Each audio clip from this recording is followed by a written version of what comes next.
साथ संगत जी, साथ संगत जी बड़े प्यार और सत्कार से कहना जी, धान निरंकार जी, धान निरंकार जी। साथ संगत जी, सदगुरु माता जी की असीम कृपा से, रहमत से, आशीर्वाद से आप जी सभी संत महापुरुष बहुत ही कुशल होंगे, बहुत ही स्वस्थ होंगे। साथ संगत जी, साथ संगत जी, दास एक छोटी सी विचार, एक छोटी सी रचना आप जी सभी संत महात्माओं के पावन पवित्र चरणों में लेकर आया है। आशा है प्रमाण करेंगे। साथ संगत जी, एक बार की बात है, साथ संगत जी संगत हो रही थी, तो संगत में साथ संगत जी बहुत ही दूर दराज के संत महापुरुष संगत में भाग लिए हुए थे। बड़ा ही आनंद का माहौल था। साथ संगत जी बहुत ही दूर दराज के लोग साथ संगत जी संगत में पहुँचे हुए थे।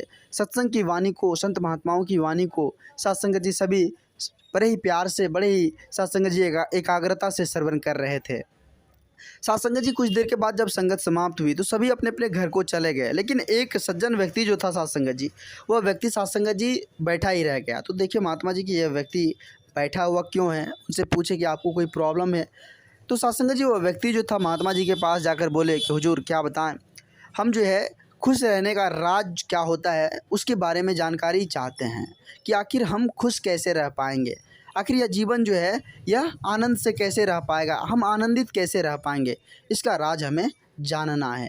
तो साथ संगत जी महात्मा जी बोले ठीक है, कोई बात नहीं है, आपका जो है बहुत ही अच्छा क्वेश्चन है और इसका सॉल्यूशन भी बड़ा आसान है, लेकिन उसके लिए तुम्हें वक्त देना पड़ेगा, मेरे साथ कुछ दूर चलना पड़ेगा। तो साथ संगत जी उन्होंने कहा, वो सज्जन व्यक्ति महात्मा जी से बोले हुजूर हमें कुछ भी चाहिए, कितना दिन भी आप बोल दे आपके साथ रहेंगे, लेकिन हमें खुश रहने का राज बता दीजिए, आनंदित तौर पर जीवन जीने का राज बता दीजिए, बस यही चाहते हैं हुजूर हम।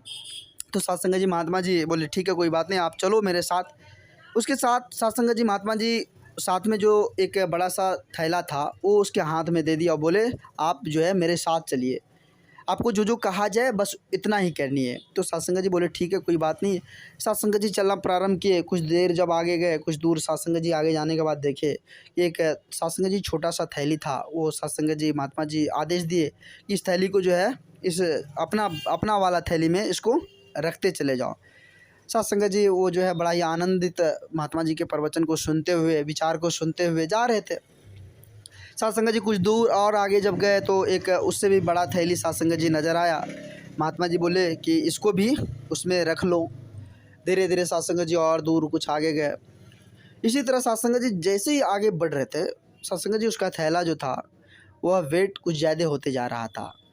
साथ संगत जी वैसे महात्मा जी जो थे प्रवचन करते हुए, विचार करते हुए, प्रभु का भक्ति करते हुए, गुणगान करते हुए जा रहे थे।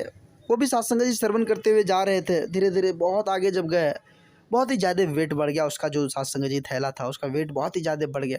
उसको विचार सुनने में आनंद ही नहीं लग रहा था, मतलब बेचैनी लग रहा था कि अब तो साथ संगत जी बोझ काफ़ी ज़्यादा पड़ गया था।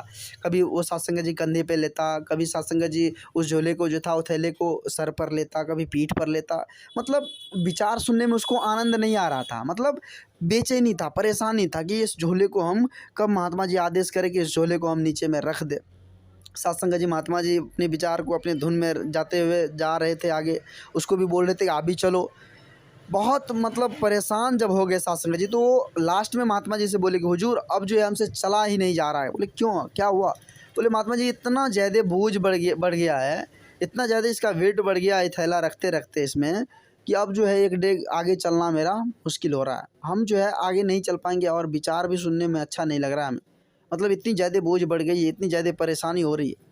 तो महात्मा जी बोले कोई बात नहीं है, आप जो है इस थैले को नीचे धर दो। जैसे ही यह बात साथ संगत जी वह व्यक्ति सुना, उस थैले को पटक कर चैन की सांसें लिए। बोले महात्मा अब जो है लग रहा है कि हम चैन की सांसें ले रहे हैं, इतना देर से तो इतना परेशानी था, इतना ज़्यादा बोझ था, लग नहीं रहा था, कुछ समझ में नहीं आ रहा था। महात्मा जी उन्हें समझाएं कि यही है खुशी का राज, आनंदित जीवन जीने का यही राज है। जब तक तुम बोझ से लदे थे, जब तक तुम्हारे सर पर बोझा था, तब तक तुम्हें कुछ भी प्यारा नहीं लग रहा था। इतना सुंदर विचार जो हम कहते जा रहे थे, कुछ भी समझ नहीं आ रही थी। क्यों? क्योंकि तुम्हारे ऊपर बोझ था। ठीक इसी प्रकार से आज हमें दुख रूपी बोझ सता रही है। आज जो इंसान जो है, इस संसार के इंसान जो है, यह दुख रूपी बोझ को इतना ज़्यादा बड़ा बना लिया है कि उसे कुछ प्यारा लग ही नहीं रहा है, उसे कुछ समझ ही नहीं आ रहा है। वह क्या जाएगा सत्संग भजन करने के लिए? वह तो सत्संग जी या सांसारिक बोझ लेकर घूमे फिर रहे हैं, तो कैसे सत्संग जी उसको जो है चैन आएगी? सत्संग जी यह बात सुनकर उस व्यक्ति को समझ आ गया कि हकीकत में चैन की सांसें वही ले सकता है जो साधु संतों का संग करेगा। चैन की सांसें वही ले सकता है जो संत महात्माओं का संग करेगा, सत्संग भजन करेगा।